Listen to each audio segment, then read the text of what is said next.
வணக்கம். ஸ்ரீ ஸ்ரீ சிவசக்தி வலைதள பக்தி சேனலின் தலைமை செய்தியாளர் ஈஸ்வரன். பக்தி செய்திகள் வாசிப்பது கீதா.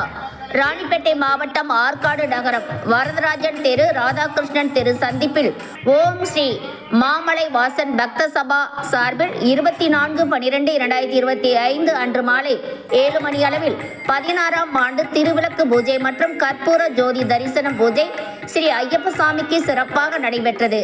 தெய்வ திருவாளர்கள் ஆர் குருசாமி அவர்கள், குருசாமி திரு கே தேவேந்திரன் அவர்கள், திரு வி நாகராஜ் அவர்கள் நல்லாசியுடன் பூஜை நடைபெற்றது. இந்த சிறப்பு வாய்ந்த பூஜையை முன்னின்று நடத்தியவர்கள் குருசாமி திரு ராஜேஷ் அவர்கள், திரு டி பழனி குருசாமி அவர்கள், என் பாலாஜி குருசாமி அவர்கள் முன்னின்று சிறப்பாக நடத்தினார்கள்.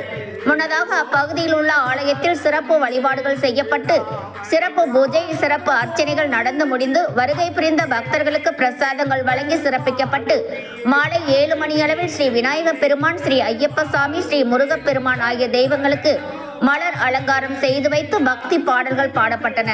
அதனைத் தொடர்ந்து சிவபெருமான் பாடல், அம்மன் பாடல், ஸ்ரீ ஐயப்பசாமி பாடல், ஸ்ரீ முருகர் பாடல், ஸ்ரீ விநாயகர் பாடல் ஆகிய தெய்வங்களின் பாடல்கள் சிறப்பாக பாடப்பட்டன.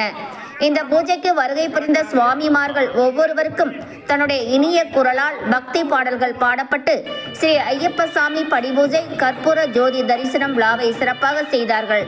அதைத் தொடர்ந்து 18 படிகள் அமைக்கப்பட்டு 18 படிகளிலும் கற்பூரங்கள் அதில் வைக்கப்பட்டு 18 படி பாடல் பாடப்பட்டு கற்பூரம் ஏற்றப்பட்டன.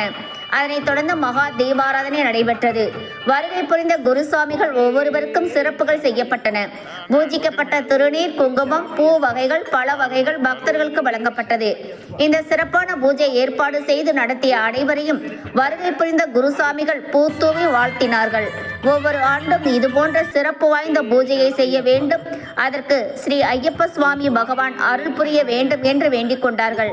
நிகழ்ச்சியின் நிறைவாக வருகை புரிந்த அனைத்து பக்தர்களுக்கும் பொதுமக்களுக்கும் மகா அன்னதானம் வழங்கி சிறப்பிக்கப்பட்டது.